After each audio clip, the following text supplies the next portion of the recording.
Welcome to the NonProfit Voice, a podcast series brought to you by NonProfit Pro, the go-to resource for nonprofit management and strategy. In each episode, we're going to sit down with leaders of nonprofit organizations, the people responsible for paving the way for our sector, along with key technology strategy partners who are transforming our industry. Here at the NonProfit Voice, we'll have refreshing conversations in which we will all learn more about the convergence of nonprofit and technology. Be sure to follow us on social media and visit our website to find more episodes of the NonProfit Voice. And you can download all of the NonProfit Voice episodes on iTunes, Google Play, or Spotify. We will have all the links down below. Hey, what's going on, everyone? Welcome back to another episode of The NonProfit Voice. I'm Nate, Editor-in-Chief of NonProfit Pro, and I'll be your host for today's episode. So how's everybody doing? Yesterday was Giving Tuesday now, and I hope that everyone who participated had a really fruitful day. I've been checking and realized that results haven't been posted yet, but I'm really looking forward to seeing them. With the impact of COVID-19 in all of our communities, it was so touching, and it is so touching to see the nonprofit community really band together to raise awareness and support for the need presented by the pandemic. I saw so many creative campaigns, and not to mention incredible tear-jerking stories that went with them, especially on social media. Which makes me even more excited to talk to two remarkable guests, both of whom are super knowledgeable in the social media realm. So with that said, let's get on with the show and meet our outstanding guests. Join me in welcoming Josh Hirsch, Director of Mission and Communication at Susan G. Komen, Florida, and Julia Campbell, a nonprofit consultant and speaker, as well as author of 2 books. Hey guys, how are you both doing today? Great. Doing as well as can be. Doing well. Yeah, exactly. I think we're all just, trying our best these days. Mm-hmm. So thank you so much for joining today on the NonProfit Voice. I am super excited to dive into today's topic with you both. And just so our audience knows, today, Josh, Julie, and I are going to be discussing mobilizing a social media community. But before we get into that, I want to take a second to learn a little bit more about our guests. So Josh, can you share your background with us and how you got into the nonprofit sector? Absolutely. I guess, fell into fundraising, as most of us do. Out of grad school, I started working at a local community center. Didn't really know the world of nonprofits at the time, but got the opportunity to be the director of children and camp programs for a local community center. After about a year and a half there, I went and interviewed for a programmer's position at a nonprofit. And after the hour interview, the executive director offered me the director of development position, and didn't really know too much about development, but obviously I was happily willing to accept the position. And that was, almost 13, 14 years now. So I've had a very successful and gratifying career in nonprofits in development and marketing. And here I am now as the Director of Mission Communication for a statewide organization, getting to help women and men throughout our state battle breast cancer. That's awesome. So you've been in it for a while now. Yeah, I really have. And one of the best things that I've ever done for myself, especially from a professional development standpoint, was becoming a member of the Association of Fundraising Professionals. I'm very fortunate to serve as the local AFP chapter president. The best professional development colleagues and friends that I've met have been through AFP. I've had the opportunity to speak internationally throughout the world at various conferences, and know that I have a network of colleagues that I can reach out to no matter what the topic is on fundraising, and know I have an expert that will be able to help me with my problem. Oh, that's awesome. I love to hear that. And Julia, let's hear about you. Well, I started out my nonprofit career pretty early. I organized a food drive when I was in 5th grade. So I've always been an activist. I've always been interested in social justice, and I've always been really intrigued by organizations that give back. And so I've worked in nonprofits really my entire career. And I served in the U.S. Peace Corps for 2 years and worked hand in hand with a lot of nonprofits. So the Peace Corps is a government agency, but we do a lot of work. We don't do it in a vacuum. We work with a lot of other organizations on the ground on different projects, whatever the different priorities are identified by the host countries. And when I came back to the United States, I thought, you know what, I'm going to be an activist. I'm going to be a community organizer. And then I fell into fundraising, as most of us do, which I ended up really enjoying. So I started off in higher ed, which I didn't enjoy as much. And then I ended up working for some community-based organizations, domestic violence organizations, sexual assault organizations, and really loved the grassroots nature of fundraising and organizing and having a mission that you're very passionate about and getting other people passionate about that. So right now I am on my own. I've been on my own for 10 years. 10 years. I was going to do an entire party in March for my 10-year my 10-year anniversary in business. We'll just do it virtually and that'll be fine. And right now I help organizations navigate the digital landscape and incorporate these tools into what they're already doing. And also really I do a lot of digital therapy, I call it, talking people kind of off the ledge and helping them figure out this ever-changing, like breakneck pace landscape and how they can really use it to accomplish their missions and connect with their individual donors. And happy 10-year anniversary. Thank you. Virtual happy hour, of course. Yes. And I know earlier I mentioned that you've written 2 books, and today's topic is obviously stems from your most recent book, How to Build and Mobilize a Social Media Community in 90 Days. Yes. And I think that's a super relevant topic, at least right now and moving forward, given everything that has happened in the past few months due to COVID-19. So before we continue, can you share a little bit more about your book? So I wrote this book to be a very strategic and tactical framework that even small nonprofits can follow, because what I find is a lot of the content around social media is very theoretical and philosophical and sort of like, this is what you should do, but not how you should do it and not in any kind of framework. And the other thing that I was finding in my work is that nonprofits tend to think of these tools as very transactional and very much like, oh, we're going to turn on this money spigot and it's just going to rain money all over us and we're not going to have to do anything. But the way that I see playing the long game on social media, especially, and in digital in general, is building a community. So there's specific ways to do that, and there's types of content that you need to share. So the book that I wrote is giving people things to do in the first 30 days and the second 30 days and the third 30 days. So you could obviously do it in less time if you're a little bit more advanced. But I like to give the small nonprofits, especially the people that are doing everything, the people that are wearing all the hats, the people that feel like they're very overwhelmed and they're kind of shoehorning social media into all of their other tasks.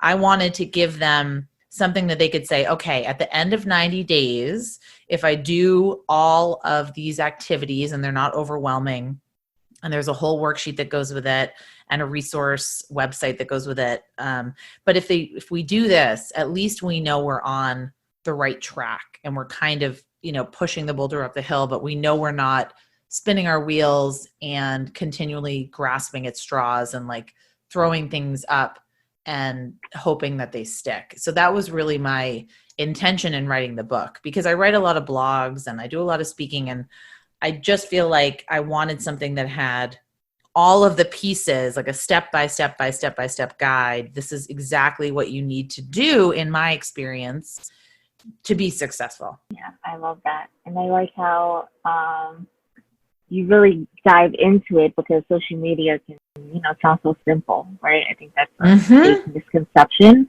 that it actually takes a lot of planning and a lot of engagement. So I like how you framed it as building a community. That's really what it is. Like, yes, the organization, your followers, the people. We're all humans. Just because we can't see them doesn't mean they're not people.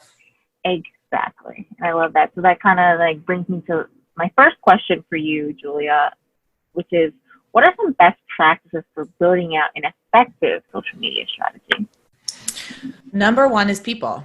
So what I think happens when we start talking about digital and social, we forget that the principles of fundraising are the same, no matter the strategy, no matter the tool. So it's all about relationship building. It's about trust. It's about credibility. It's about emotion, and it's about people. So I think that just because we can't see the people behind the email list, or we can't see the people that are actually in our Facebook community or our Instagram followers, we forget that these are actual human beings with wants and desires, and they want to create a meaningful life, and they're connected to us because they're concerned about the problem that we're solving. And I mean, major gift fundraisers, legacy fundraisers, they know this. They pound the pavement all day. They make phone calls. They have lunches.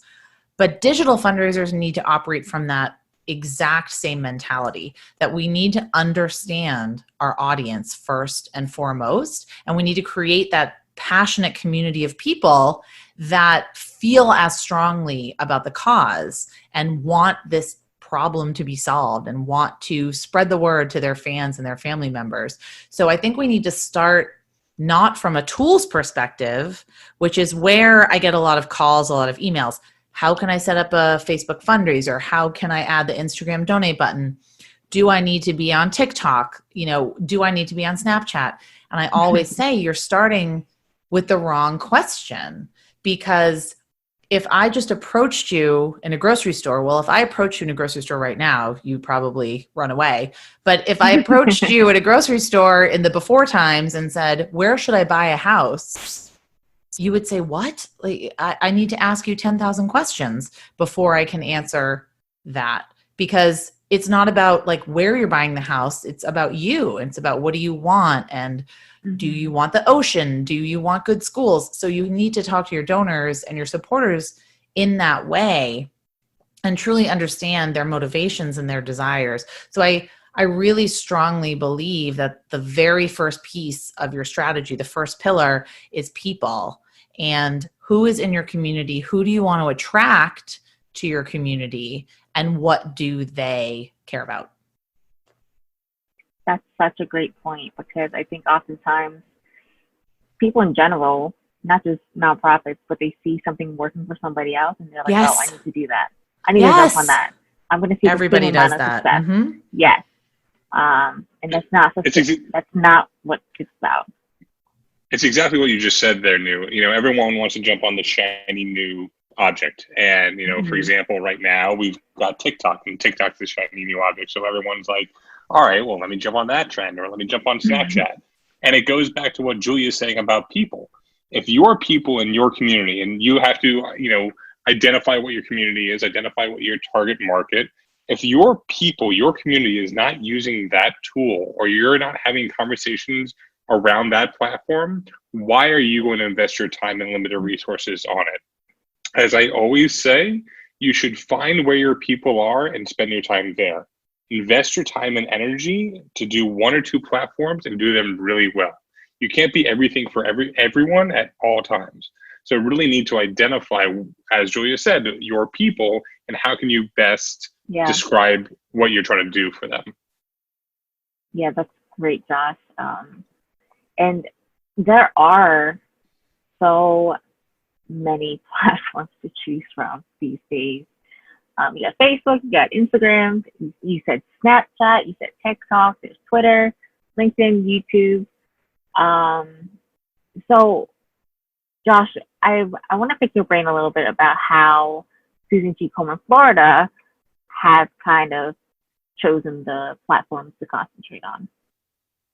Absolutely. So we know that our audience are majority women of a particular age with certain, cares and what really motivates them. Based upon that, we identified that Facebook was our number one platform to be on. So based upon that, we've invested our resources, our strategy behind it, knowing how to best use that platform. it goes back to the tools. How is your message going to be most effective on that platform? The way that we talk and use a specific platform might not be effective for another. So how are you going to develop your strategy? It's that old reference to pizza and the various social media platforms. On Instagram, you're going to show this great picture of a pizza and it's going to be dripping with cheese and all exciting. On LinkedIn, you're going to talk about the chef who made that pizza. On Facebook, you're going to check into that restaurant and you're going to, maybe start a little Facebook as you eat that pizza. So knowing how to use that channel to best deliver your message to your audience really matters as well. Yeah, I mean, I think that's such a great way of putting it, and how you broke down all the platforms. Julia, did you have anything to add to what Josh said? I love that. And first of all, Josh's Instagram is going to be the one with the dripping pizza, because he always features these amazing, like, mouth-watering photos of food on his Instagram. Oh, really? I'll have to follow him. I'm also a foodie. Like, I love food. Yes. Oh, you definitely have to follow. Yeah. Well, not so much now, but I think Josh is posting photos of stuff you're cooking. Yeah. So yes, I am. Exactly. So, he's a great cook from what I've heard, from what I've seen on Instagram.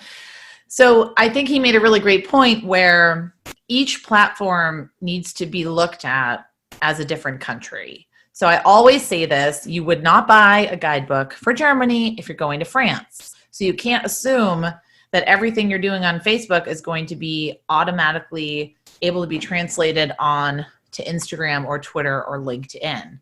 So to me, I give my clients, I give them a framework and like some questions to ask when they're choosing to jump on a new channel. Number one, is your audience there? But number two, can you really create content that is designed for this channel? Because I always get this question: can we automate what we're doing on Twitter onto Instagram? No, you cannot, and you shouldn't, because Twitter is the fast-paced newsroom. Instagram is the much more curated, artistic, almost like art museum. LinkedIn is very professional, and actually really long-form content is working really well on LinkedIn right now. So you have to understand that each platform that you choose, you have to really understand the strengths and weaknesses and the best practices of the platform. If you decide, if you're a one-person shop like Josh, you might not want to be on 27 different social networks, and that's completely fine. Like, there's nothing wrong with experimenting. There's nothing wrong with trying something out. But if you're going to have a dedicated content strategy, figure out where your audience is, and then do one platform, do two platforms really well, and then branch out. Because I am all about, experimenting and having fun. And if you want to get on TikTok and throw up some TikToks, like, have fun with it. But if it's not going to help you accomplish your results and get you to your priorities at the end of the day, I wouldn't worry about it. So for me, I always think less is more. And I really want to encourage people to be more focused and more consistent. And this is a big piece of it, is if you're just posting on Twitter for, 2 times a week and then you're leaving for 6 months, you're not going to get any traction out of it. So people have to see these platforms like exercise. If you just, order a salad one time, you're not going to lose 20 pounds. If you just work out one day a week, every other month, it's not really going to work. So what can you manage? What can you do consistently? And, really what is going to get you towards your goals? Yeah, I completely agree with that. Less is totally more, because you don't want to jump on 5 different platforms and then now you have to commit to posting on them on a regular basis. It's going to be tough. It's going to be a lot for the organization to kind of take on. So, that's really, really great advice. But when it comes to, giving, so when we're posting on social media, we're basically posting to a mass of people, a mass of followers.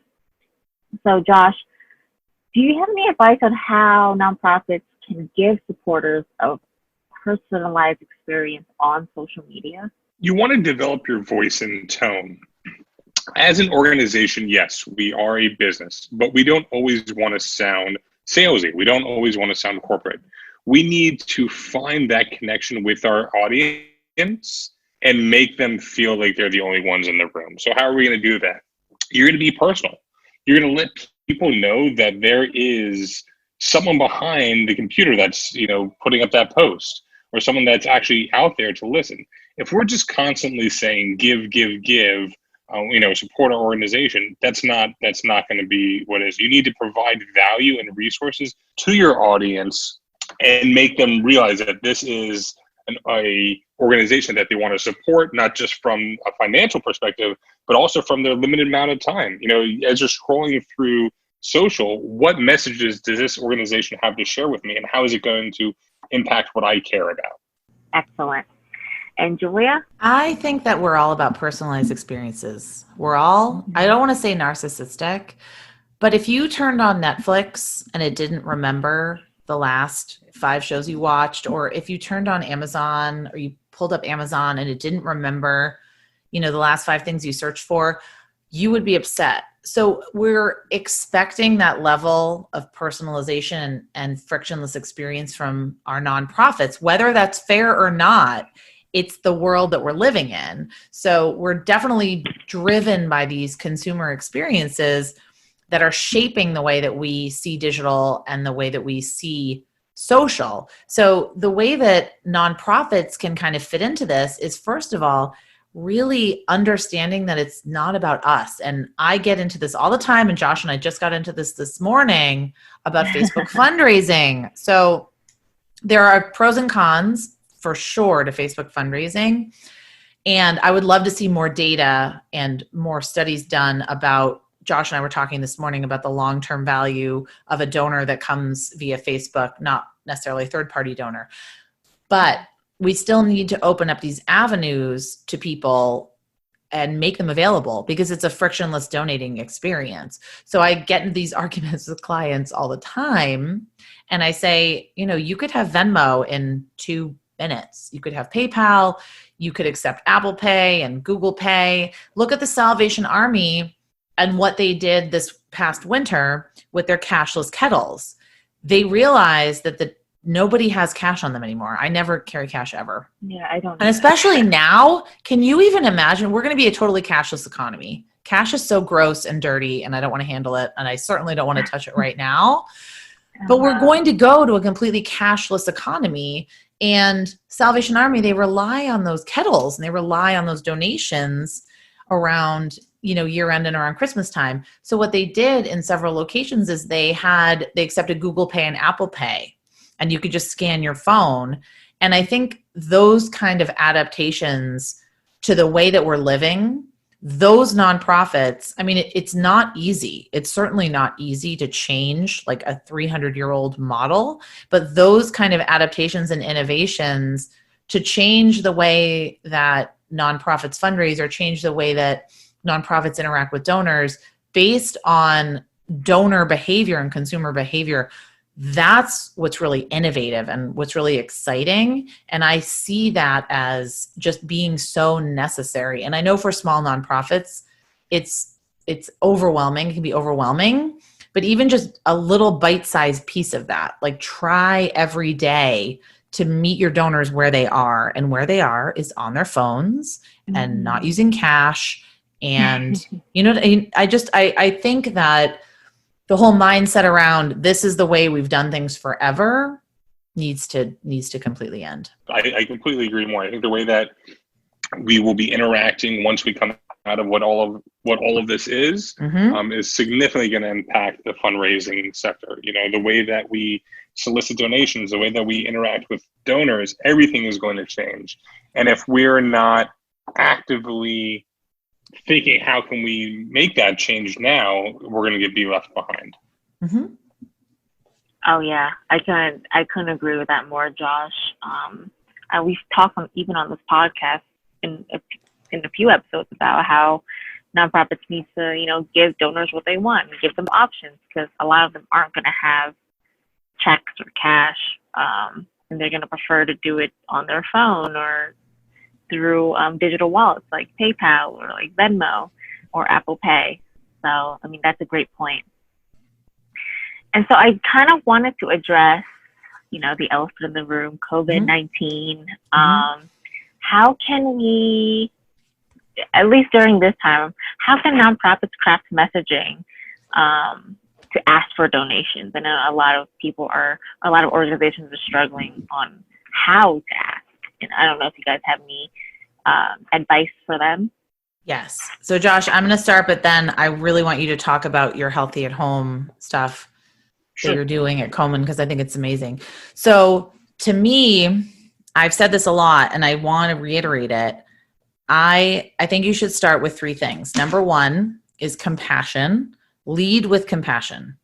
So we need to be fundraising right now. If we do, maybe we don't. If you do need to be fundraising to keep your doors open, you need to understand that your donors are stressed and overwhelmed, but they want to help you. They're rooting for you and they want to be there for you, but lead with compassion. So don't be afraid to talk about what's happening with them and what's happening with you.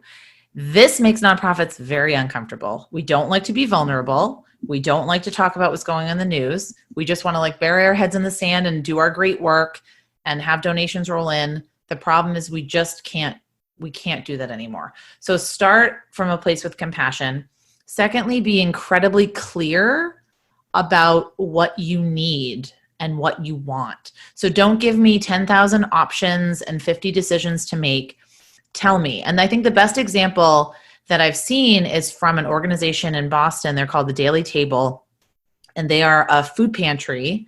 And they sent an email out and they said, we never ask for help like this. You are all amazing. We usually have an annual appeal. We usually have a Mother's Day appeal, but we need help to pay our employees. And could you consider a $17 donation, because that would cover an hour of one of our employees' time? So I thought that, first of all, it was very honest and open. Secondly, it was clear. It told me exactly what the money was going to go to. It told me why, and it was concise. And it just was very simple. And I mean, they don't want me to tell people how much they raised, but they raised a lot of money and they received more new donors from that one email and those social media posts that they created than they did in the entirety of 2019. So being open, being honest, being vulnerable, and just talking in relatable terms, you're not going to offend your donors. You're not going to offend them. They might say, okay, I don't have the money right now. I'm worried about my job. I'm not going to donate.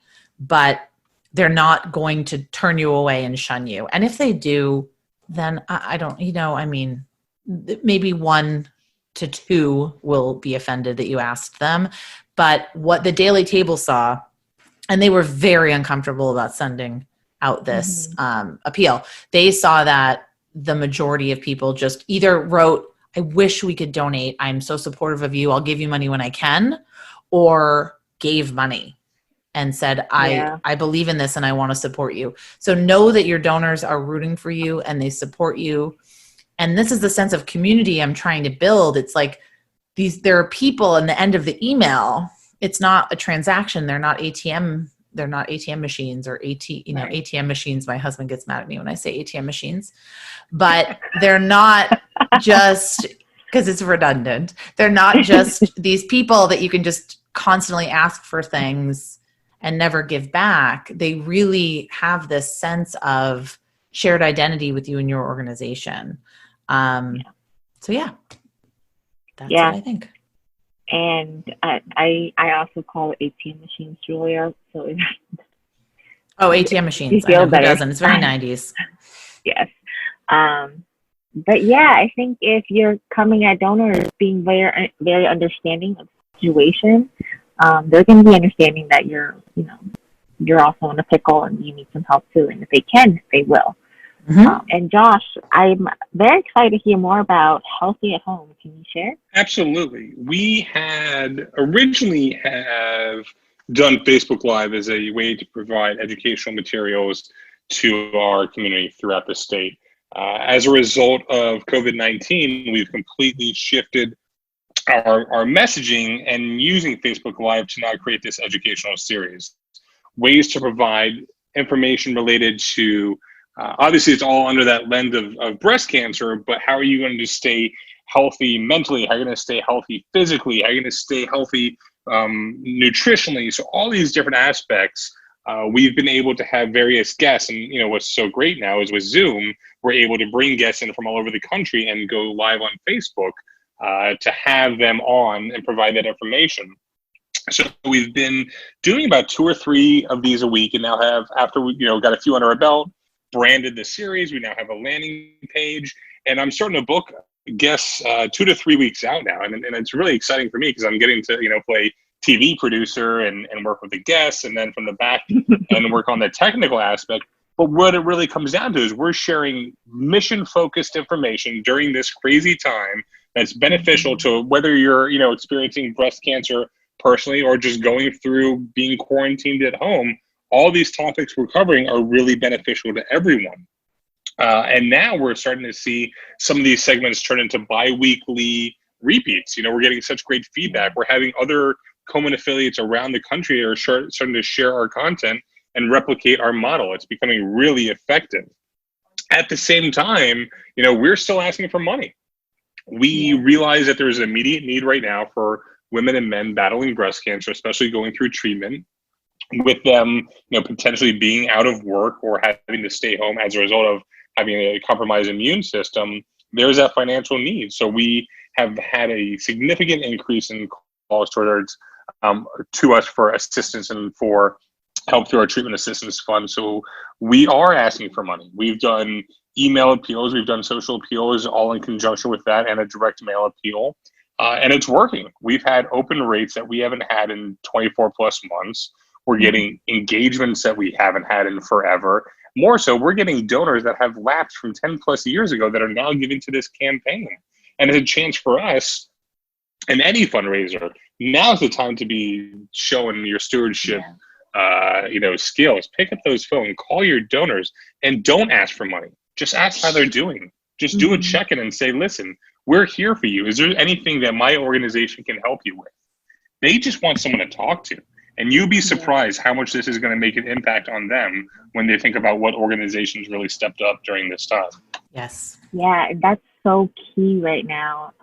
Not saying anything is going to be more detrimental to your organization, because then after this is all over, you're going to have to start from square one and try to cultivate these donors again. And it's going to be even harder to continue that conversation, not just to ask money, as you said, Josh, but to see how they're doing, because a lot of people are, they're coming on hard times and they just want to be heard and just, vent and express how they feel.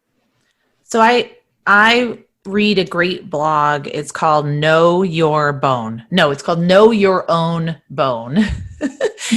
And it's a data researcher, and it's specifically targeted to arts and cultural organizations, but I still think it's really valuable for the entire sector. It's all data based.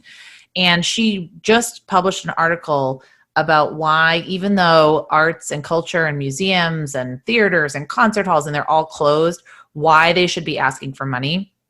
And she backed it up with data. And her point was, it is so much more expensive to get back a lapsed donor or a lapsed customer or a lapsed member than it is it's just so much more expensive than it is to, keep them in the fold, even if you're just sending out an update or doing a Facebook Live or doing something that's very value add, like Josh is doing with Healthy at Home.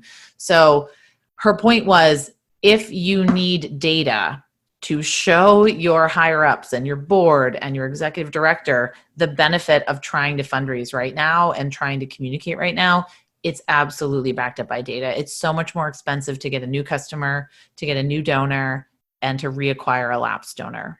Yeah. Yep.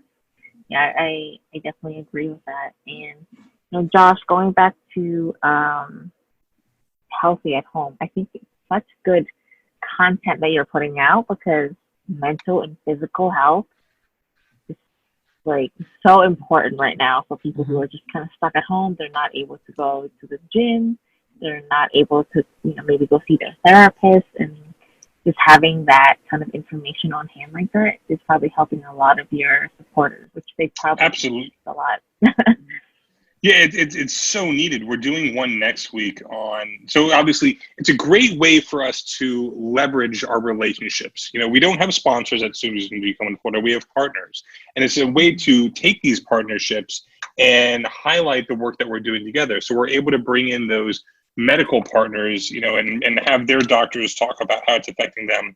We've got some incredible volunteers. One is a mommy blogger that's been really involved with our organization for years and years and years. And we're having her do a segment next week on creative kids crafts at home for you to reduce your mental stress. So we know that we're having to manage being a full-time employee at the same time being a full-time parent, at the same time being a full-time teacher. That's a lot. It's true. And at times we just need them to be able to have some them time. So we're going to have her on, and she's going to do some various different crafts and projects that kids can do at home with things that you already have in your house that'll keep them busy and help keep your stress levels under control. I'm going to watch that. I need that Facebook Live. Oh, I'm going to have to like send that to my cousin. I was talking to her the other We'll send it to Tim. Yeah. We'll send it to our friends. Yeah, she has 2 kids. One is like 3 and one is 1. And she's like, I am so tired. It's like I can't imagine. nonstop. There's so much energy. I'm trying like to balance my work, and my husband's working, and I'm trying to teach them stuff. But it's, you know, it's out of their hands. So I'll definitely send her that link. So kind of like segueing over to the video side of things, I'm curious to hear more about the benefits of posting videos on social media, and especially with the crisis happening today, how these videos can help nonprofits connect with supporters. I think videos are more important than ever. I think that not necessarily long form, 20-minute, 30-minute, 45-minute videos, but people have always wanted to use social media to connect with humans and see faces and understand people's personalities and lift the veil on the behind the scenes kind of things. And I've always thought that the nonprofits that I have a deepest connection with, I see them on video. I see their executive director, their development director, or I see their staff or their volunteers, and I get a better feel for them. I just think that video is such the great equalizer, and that it doesn't have to be professionally produced. You can use your phone, you can use your laptop, you can use your desktop cam, and you can create a video that's from the heart where you're talking and you're really connecting with people. So I see video as even more important now. I mean, it was always probably the most important, certainly the most engaging type of content on social media for the past few years. Mm-hmm. But I see it now as a really important way for your donors to see you and hear you and understand that you're there for them and understand that you are human just like them. Yeah, and it's good to, at least right now, especially right now and moving forward, to connect the face to the brand, connect the human to the brand. Yeah. Josh, any thoughts on that? Video is such a key form of communication, whether that is in your stewardship or your mission-focused content. Now is the time for you to do it. More so, people aren't expecting it to be high-produced. So it's okay to shoot things with your webcam. It's okay to shoot things using your smartphone. People aren't, it's not expected. They want authenticity. And going back to what Julia was talking about before with the transparency, being very open and honest, even from a production standpoint, is really going to make a difference because your head isn't buried in the sand. We all know that this horrible global pandemic is happening. So how are you going to address it from your organization? But also, when are you going to pivot back to typical content? By typical content, I mean, what is your organization focused on? We're 4 weeks now into this quarantine, at least us as an organization are. And we are starting to, how are we going to talk about what we're thinking about? We just the other night, we had a committee meeting for our 30th annual Race for the Cure, which is next January. And it seems so far off, but this is the time of year when we start planning for that. So we're moving forward as an organization, and we're using video as a way to tell those stories, to engage new supporters, a way to engage volunteers throughout the year. So Absolutely. Invest your time in Yeah. video. It does not have to be high produced. It just needs to be authentic. And it's so true. They don't need to be. They're not looking for highly produced in the studio video. They're just looking for a human to tell them what's going on and learn more about how the organization is addressing the problem. And transparency is key. It's been key. It's always been key for nonprofits. I feel like donors and supporters respect nonprofits more when they are upfront and honest with them to begin with. Even if the message that they're pushing out is a hard one to push out, I think they appreciate that. And so I quickly want to, touch in on, events. You know, fundraising events are kind of big for a lot of organizations. They're their main source of revenue sometimes. So I'm curious to hear your thoughts on virtual events and if there are any social media platforms that have capabilities to take in-person events to virtual events.